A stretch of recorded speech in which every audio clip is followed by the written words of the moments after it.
황금거인 여러분 안녕하십니까? The 7F's Highly Effective People, 성공하는 사람들의 7가지 습관, 쉬운 세 번째 리뷰를 시작하도록 하겠습니다. 습관 3, 소중한 것을 먼저 하라. 마지막 챕터, 위임에 관한 내용을 리뷰하도록 하겠습니다. 시간관리 속에서 우리는 2, 4분면 관리자, 4세대 시간관리 이런 개념들을 그동안 공부를 했습니다.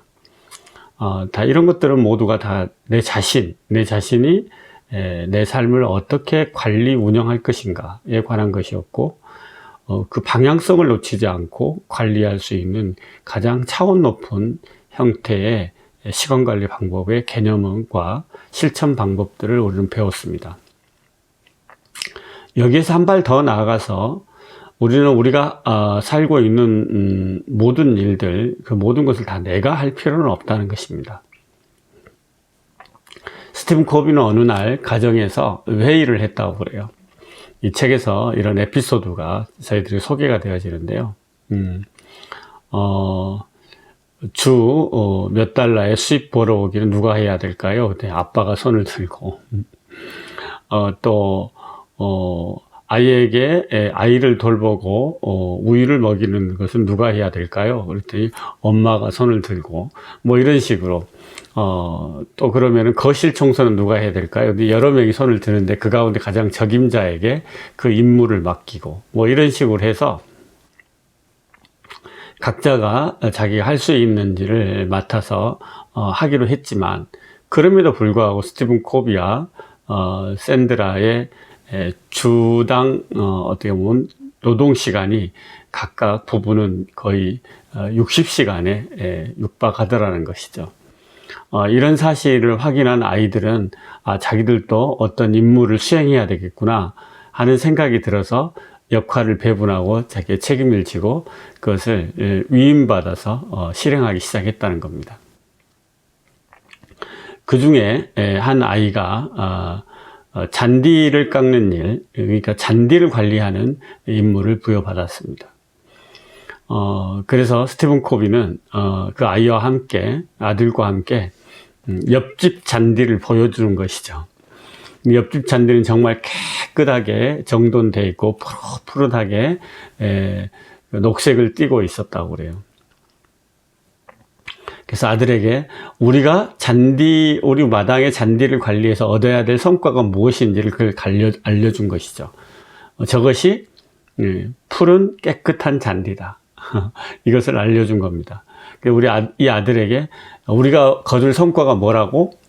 푸른 잔디, 깨끗한 잔디. 이게 이제 아이에게 우리가 거둘 성과를 분명히 해준 것이죠. 옆집 잔디를 보여주면서.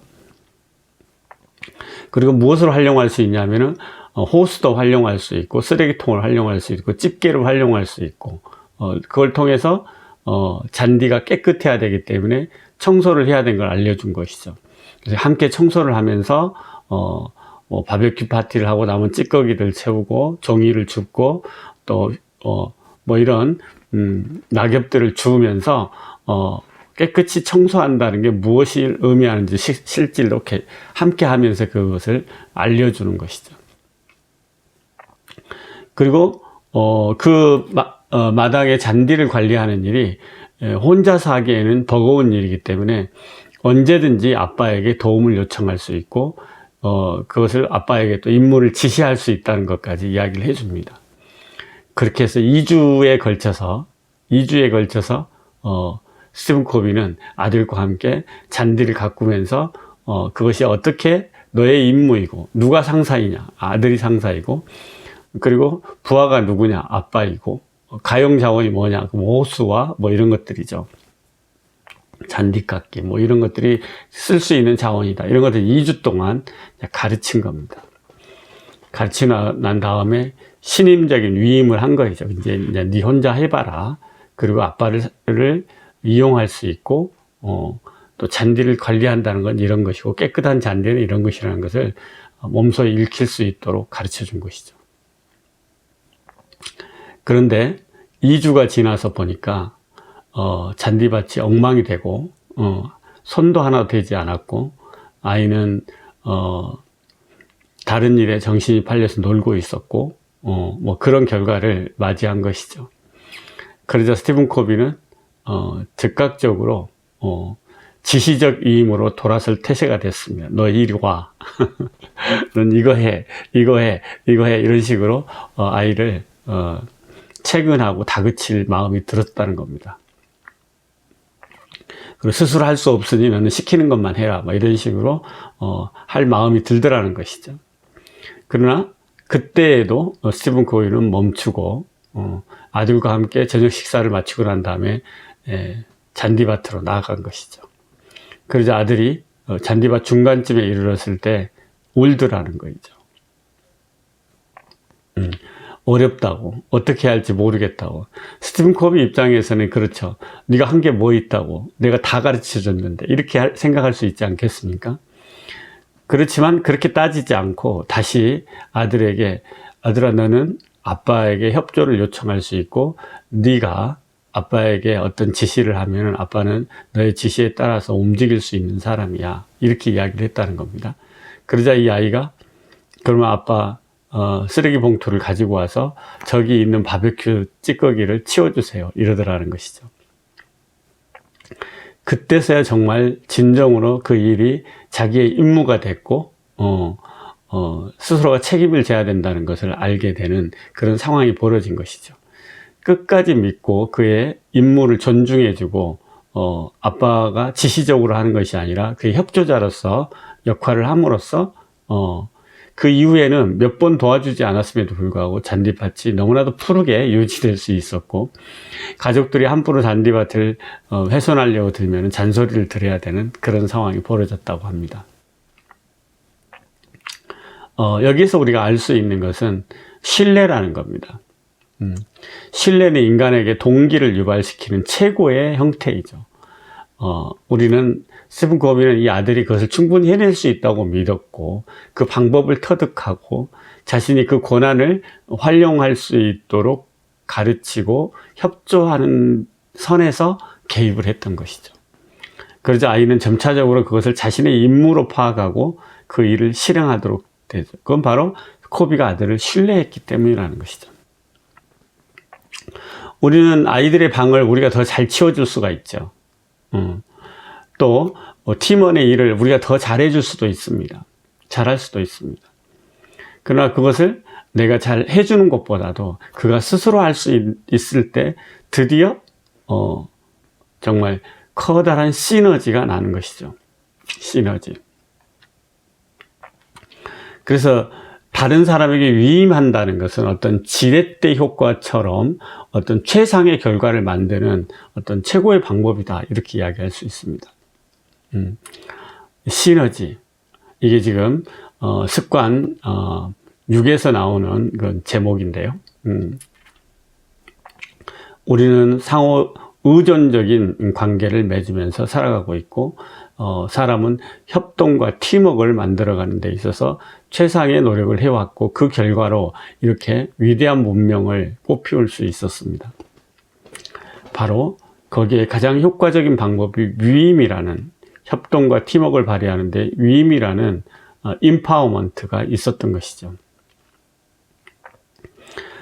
어떤 숙련되고 책임감이 강한 사람에게 권한과 책임을 주고 그에게 위임을 했을 때 내가 직접 그 모든 것을 컨트롤하려고 하는 것보다도 훨씬 더 큰 성과를 기대할 수 있고 더 가치 있는 일에 내 시간을 투자할 수 있는, 그래서 전체의 이익을, 전체의 파이를 더 키우는데 창의성을 발휘할 수 있는 놀라운 성과들을 만들어내는 그런 팀과 어떤 그 협동적인 그런 공동체들을 우리는 종종 발견할 수 있고, 또 이런 것들을 어떻게 잘 했느냐에 따라서 기업은 성장하기도 하고 쇠락하기도 하는 것이죠.